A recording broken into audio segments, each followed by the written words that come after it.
Nabi Khidir kok bisa dipanjangkan Allah umurnya? Coba lihat, Nabi Khidir itu sebenarnya tugasnya mirip-mirip kayak malaikat Jibril, bawa risalah.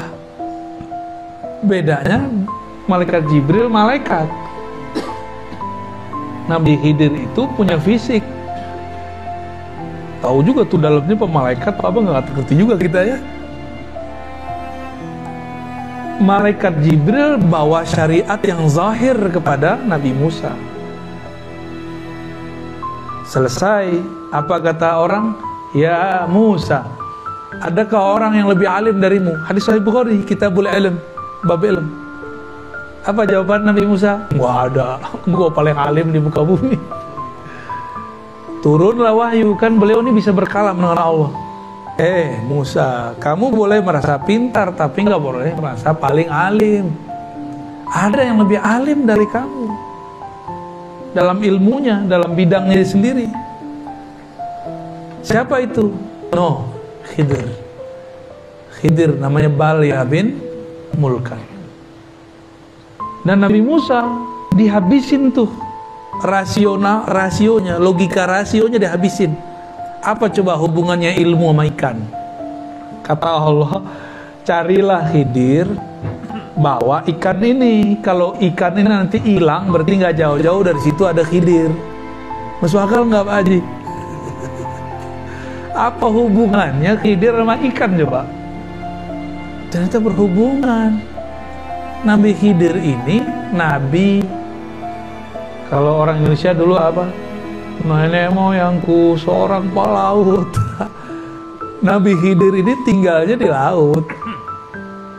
Kalau di laut berarti urusannya sama ikan. Maka diberi simbol begini nih. Itu Allah Allah selipkan di Quran. Nanti ada masa kalau umur kita panjang, kalau saya masih rutin ke sini ya, insya Allah nanti kita buka tuh simbol-simbol di Quran itu yang unik-unik. Ada simbol air, ada simbol awan, ada semua, ada simbol tanah. Itu semua simbol-simbol aja tuh.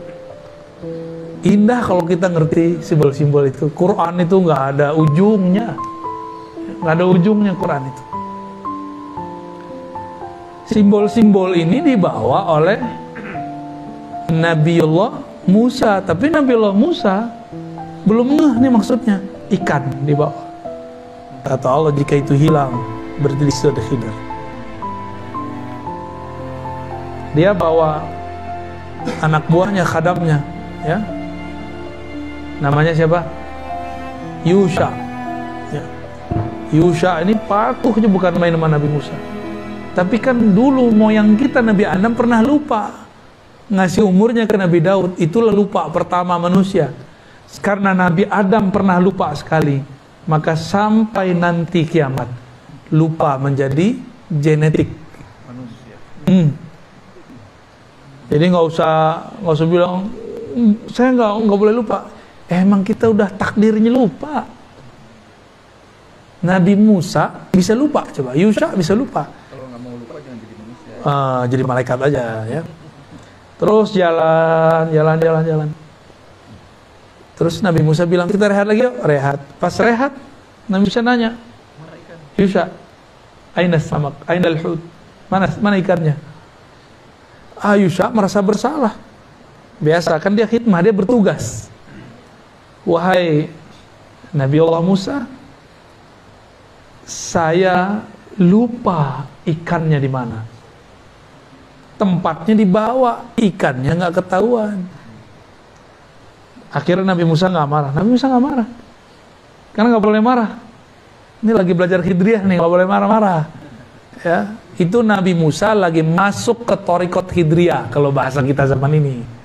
Ya, karena mau belajar risalah yang diturunkan Allah ke Nabi. Ya, saya ulang tadi, ada Jibril di langit, ada Khidir di bumi. Ini membawa risalah langit, ini membawa risalah bumi, sama. Cuma bedanya, ini risalah langit itu isinya hukum normatif syariat yang zahir, sedangkan Nabiullah Khidir itu dapat risalah batin. dapat risalah batin. Kejadian setelah kejadian, itu yang dibahas oleh beliau. Jika ada suatu kegiatan, apa ujungnya? Ujung-ujungnya ini yang menjadi syariatnya Nabi Khidir. Nabi Musa nggak marah, Nabi Musa mengatakan, ya udah kita balik. Ini Nabi Musa loh, berproses loh belajar. Masa kita nggak berproses? Ya. Dan itu lama sekali. Sampai kemudian ketemu, jadi dia udah sekalian kali berhenti. Ketemulah tempat berhenti yang pertama.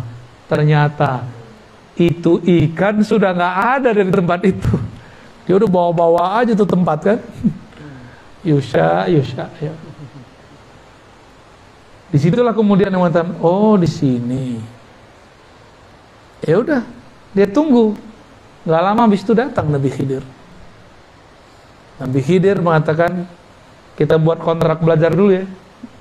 Kamu nggak bakal sanggup lah. Nabi Khidir langsung hantam dia. Satu logika, apa hubungannya ikan sama Khidir, dihabisin tuh. Yang kedua, Nabi Khidir kemudian hancurkan egonya Nabi Musa. Apa kata Nabi Khidir? Kamu nggak bakal ngerti. Disitulah Nabi Musa merendah. Ya, wahai Tuhan, apakah engkau berkenan mengajarkan apa yang Allah ajarkan kepadamu? Nah, dibuatlah kontrak belajar. Oke, jangan ingkar kepadaku. Nah, inilah ilmu Khidiriyah. Ilmu Khidiriyah itu jangan gampang ingkar. Ini dikit-dikit beda dikit udah bid'ah. Dikit-dikit udah sunnah. Dikit-dikit haram. Gimana mau memahami rahasia-rahasia Khidiriyah? Cuma beda kunun sama kunun aja rame. Ya, cuma beda zikir jahar nggak jahar aja rame. Gimana mau memahami Khidiriyah? Gitu. Paham? Ini mulai nih ya. Sudah mulai nih. Nabi Musa sempat akan berpikir suuzon kepada orang. Ini yang mau dipapas, mau dihabisin oleh Nabi Khidir. Beliau ketemu anak kecil dibunuh. Apa kata Nabi Musa? Nabi Musa kan seorang qadhi, hakim, sekaligus penyidik. Oh, dulu lengkap semuanya kerjaan beliau. Nyeletuk, biasa, udah nyidang orang berkali-kali. Ya, jadi kayak pesilat, jurusnya udah otomatis. Nyeplos sudah. Hei, kenapa engkau membunuh nafsan zakiyah? Jiwa yang masih kecil, masih suci. Nabi Khidir langsung, tuh kan, gue bilangin, ente gak bakal paham, gak bakal sabar, gak bakal sanggup. Nabi Musa kemudian, oh ya maaf. Berarti Nabi Musa, ini pelajaran buat kita semua. Jangan menghukumi berdasarkan yang terlihat. Lain yang dilihat, lain kejadian sebenarnya. Berikut besok. Dan itu bukan besok. Di kisah yang saya dapat dari guru-guru saya, itu bukan 3 kejadian itu. Antara satu kejadian ada kejadian kecil-kecil. Dan itu lamanya 6 tahun. Perkiraannya. Lamanya 6, nyantri kepada Kiai Khidir. Kiai Musa nyantri ke Kiai Khidir. Nabi Musa nyantri kepada Nabi Khidir. Masya Allah. Nabi masih belajar. Antum Nabi nggak? Hah? Udah Nabi belum? Masa nggak mau belajar? Belagu amat ya. Saya kan kuliah kan dulu, kuliah akal, kolbunya udah kuliah belum, ruhnya udah kuliah belum, talqinnya nanti ya, belum sekarang. Sabar dulu ya. Saya talqin itu ngitung ahwal kolbu aja, nggak bisa dibuat-buat. Kadang sekali ketemu jadi, kayak kita kemarin ke Kalimantan. Ternyata itu murid Abah Gurus kumpul semua, mereka udah biasa. Jadi jangan dibanding-bandingin sama antum, orang baru hijrah kemarin sore. Sabar. Kalau ikut talqinnya online kemarin jadi juga. Dapat berkah. Amin. Nyambung. Cuma kan belum dapat ketemu fisiknya ya. Nabi Khidir di saat berikutnya menghancurkan kapal-kapal. Berikutnya bantuin orang tapi nggak minta upah. Nabi Musa ingkar terus. Nah, ini yang mau dihancurin nih. Jadi yang ingkar-ingkar itu sisi gelapnya Nabi Musa, sisi Bani Israilnya dia. Ini yang mau dihancurkan oleh Sayyidina Khidir. Ingkar suuzon, komentar sebelum selesai, komentar sebelum paham. Dia belum paham, udah komentar. Nah, berarti ini masih Musawiyah dia. Musawiyah pra-Khidriyah. Tapi kalau Musawiyah ba'da Khidriyah, oh cakep bukan main, sempurna sudah. Selesai sekian tahun itu yang disimpulkan jadi 3 kejadian besar. Apa kata Nabi Khidir? Musa, mungkin ini pertemuan terakhir kita. Ya, hadza firaqu baini wa baina. Ini pertemuan terakhir kita. Menggigil tuh Nabi Musa. Gurunya udah nggak tahan, diingkari mulu sama muridnya. Sebel loh Pak kalau ada murid ngeyel-ngeyel gitu. Bener, sebel. Kalau orang nanya mana dalilnya, kita masih oke. Masa sih? Gue sebel gitu dengerin gitu. Ya. Masa sih begitu? Maka kadang-kadang antum nih sama istri, digituin sama istri, pasti emosi. Apa? Masa sih? Gitu ya. Jadi kalau suami istri debat jangan pakai masa sih. Ya. Itu ingkar namanya. Nanyanya, kok gitu sih? Gitu boleh. Emang harus begitu. Nanyanya tanya konfirmasi, jangan tanya ingkari. Jangan istifham inkariyah. Ya, jangan pertanyaannya pertanyaan kayak menyudutkan gitu. Pertanyaan ingkar syak. Paling gak enak loh ngelayanin orang begitu. Paling gak enak ya. Saya paling sebelum orang begitu tuh. Berarti sisi nafsiyah kita masih ada. Dijelaskan oleh Nabi Khidir, itu anak pertama yang kita bunuh. Itu bukan saya, bukan urusan saya, bukan min amri. Dia itu kalau gede akan menjadi asbab orang tuanya kafir.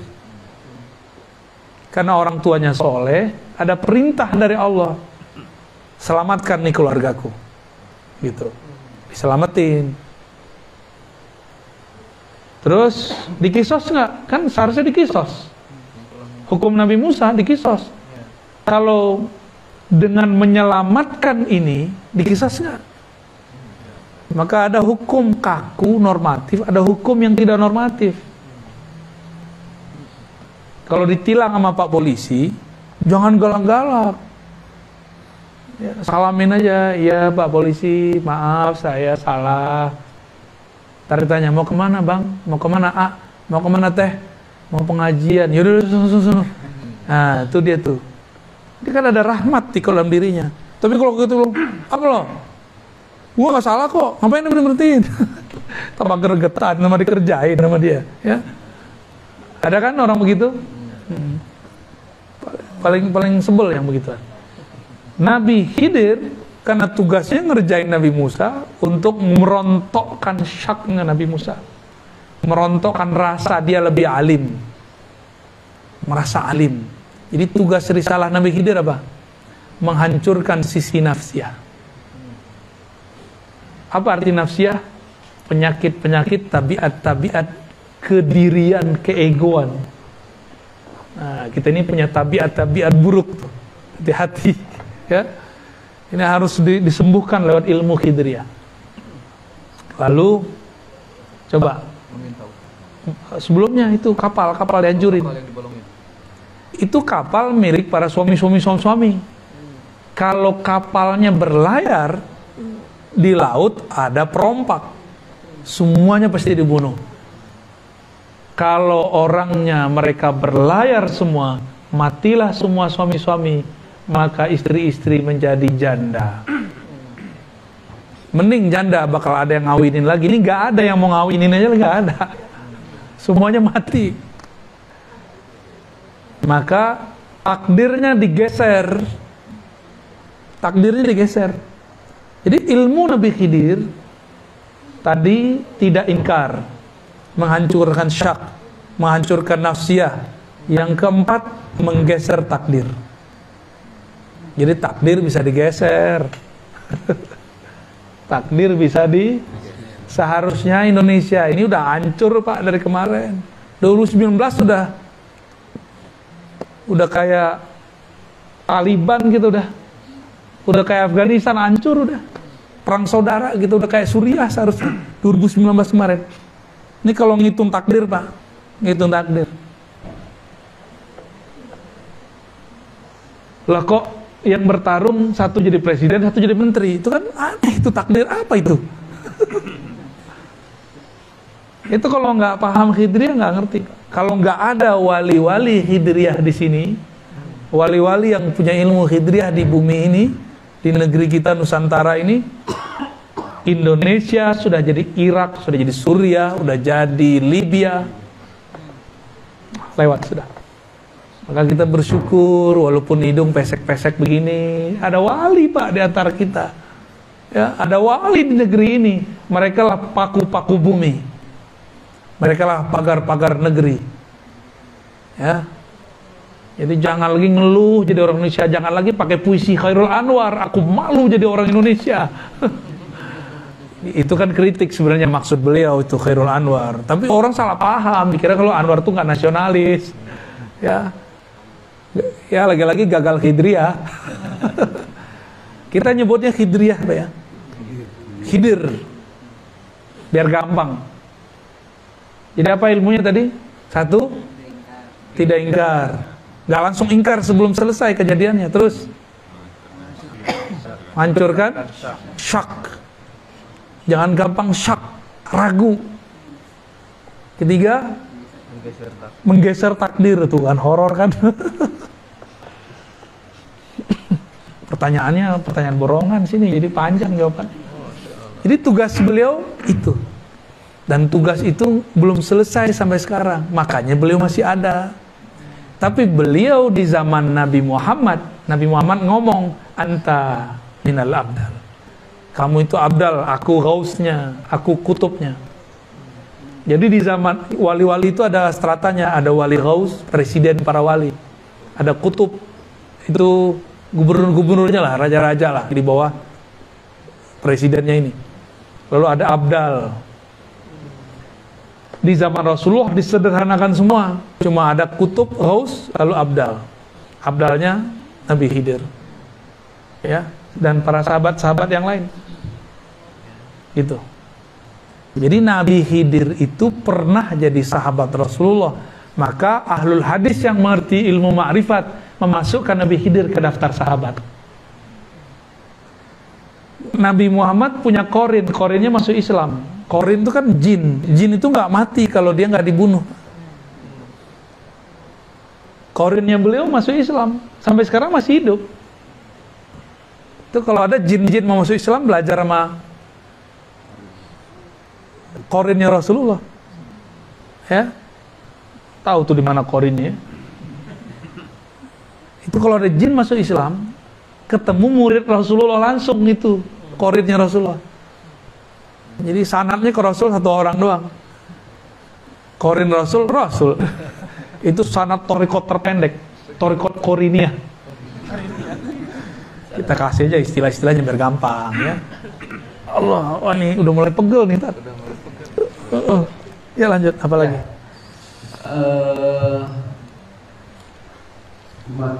Sebetulnya pagi ini gue ada agenda lagi di Kamiskin, tapi masih ada dua. Yang pertama pendek sekali mungkin dari Pak Cepi Ismail.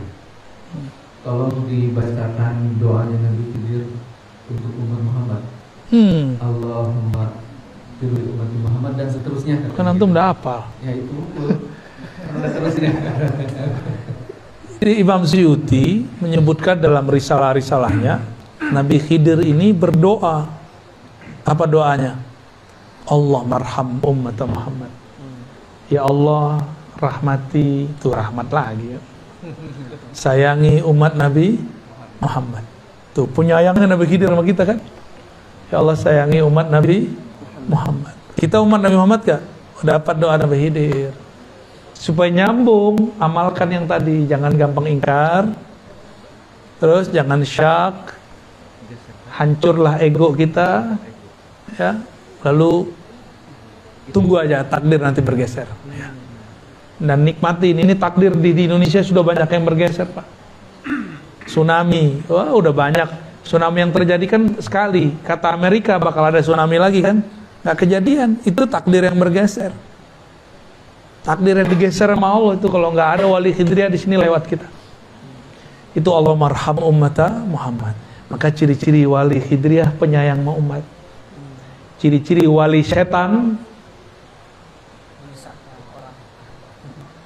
bukan hanya menyesatkan, memecah umat. Orang menyatu dipecah sama dia. Orang udah beramal disesatkan sama dia. Orang udah beramal soleh dibid'ahkan sama dia. Itu wali setan itu. Bukan wali Khidriyah itu. Ya. Dan tambah banyak, ini nggak akan tambah sedikit. Ya, semoga Al-Ma'sum nanti rajin buat kajian-kajian Ahlus Sunnah yang sudah dapat nur Khidriyahnya. Ya, jangan sibuk hal-hal yang ya kecil-kecil lagi. Ini persoalan kita, umat kita sudah banyak ini. Ya, kita kembalikan. Kenapa ada surat Al-Kahf? Ceritanya cerita Khidir sama Nabi Musa. Itu kita praktekin sekarang. Ya, Allahumma arham ummata Muhammad. Apalagi Allahumma aslih ummata Muhammad. Ya Allah, islahlah umat Muhammad. Disatukan nggak mungkin, diislah mungkin. Jadi jangan bermimpi mau nyatuin umat. Saya ini dulu belagu amat, mau nyatuin umat, mau nyatuin ustaz. Waktu saya masih remaja, ada salah satu mentor kami ingin menyatukan ustaz. Dua ustaz nih, satu LC Tamatan mana, satu LC Tamatan mana. Kalau saya masih LC Ciputat.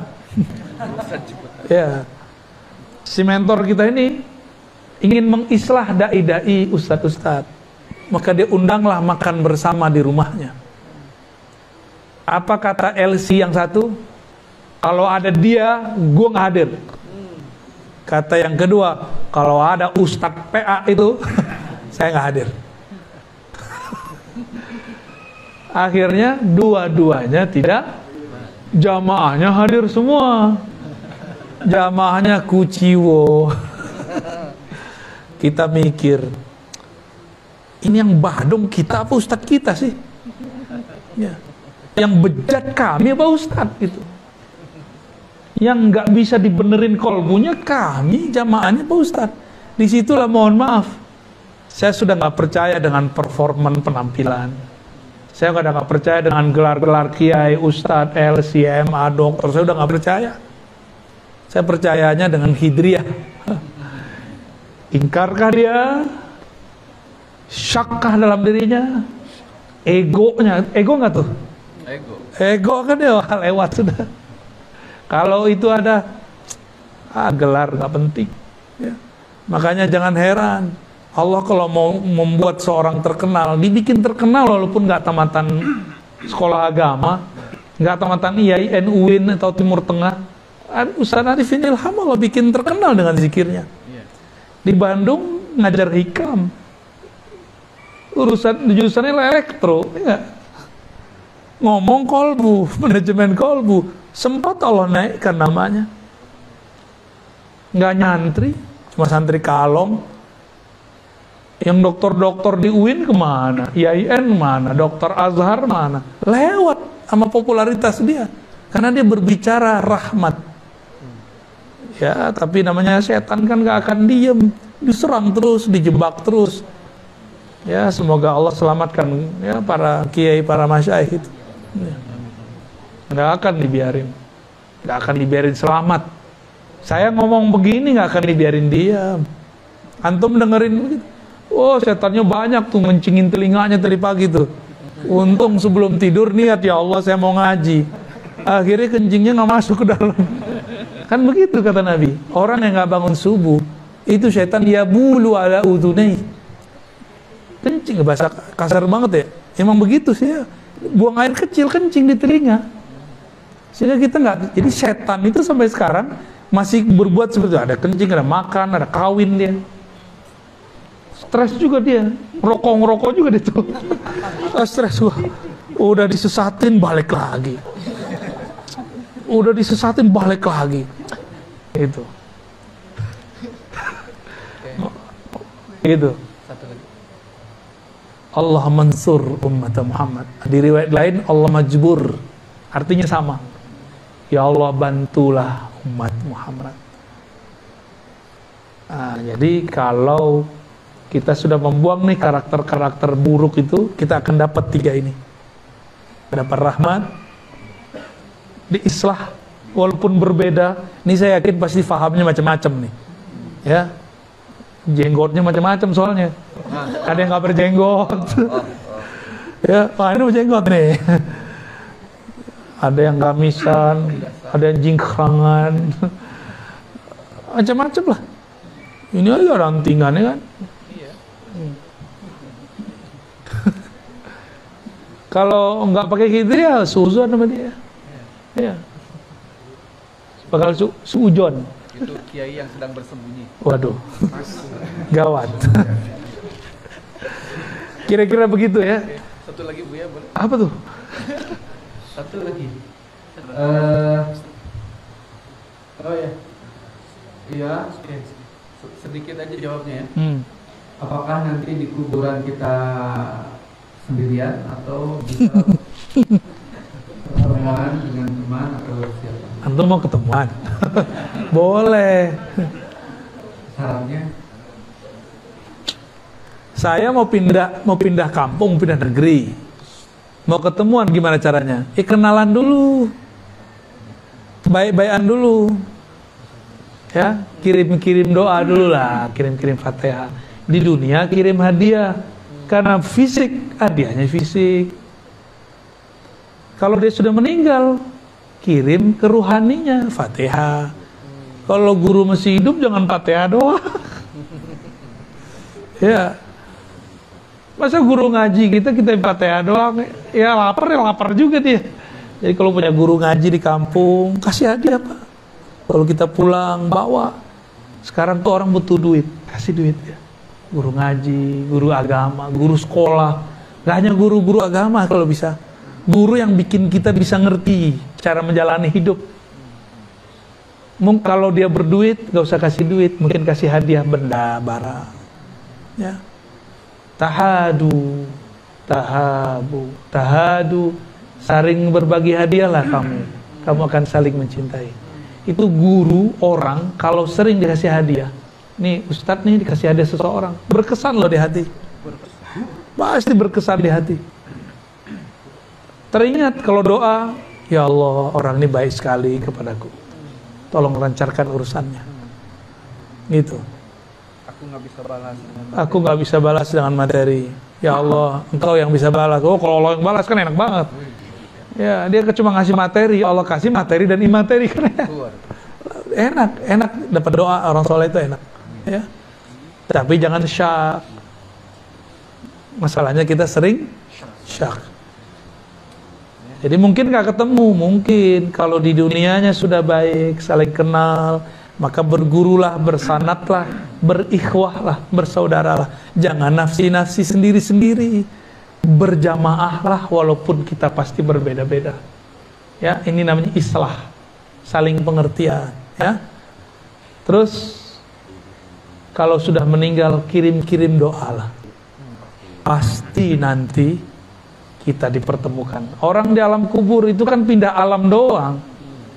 Pindah alam doang. Kalau urusannya beres di imigrasi Munkar Nakir, kita bebas lagi. Cuma kalau nggak beres ya udah di situ lah, jangan down sampai nunggu syafaat datang.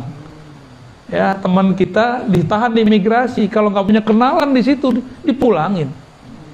Ada kawan kita Ustadz ke Hong Kong, salah penjelasan, salah jawab ketika ditanya, kamu kemana, mau apa, siapa yang menjamin kamu? Salah jawab, dibalikin. Ya, masih mending dibalikin, ini ditahan Pak. Jadi carilah kenalan, dan kenalan terbaik adalah baginda Rasulullah. Kita nggak bisa kenal Rasul kecuali lewat guru, maka kenalilah guru gurunya punya guru, gurunya punya guru, nyambung kepada Sang Maha Guru Rasulullah SAW.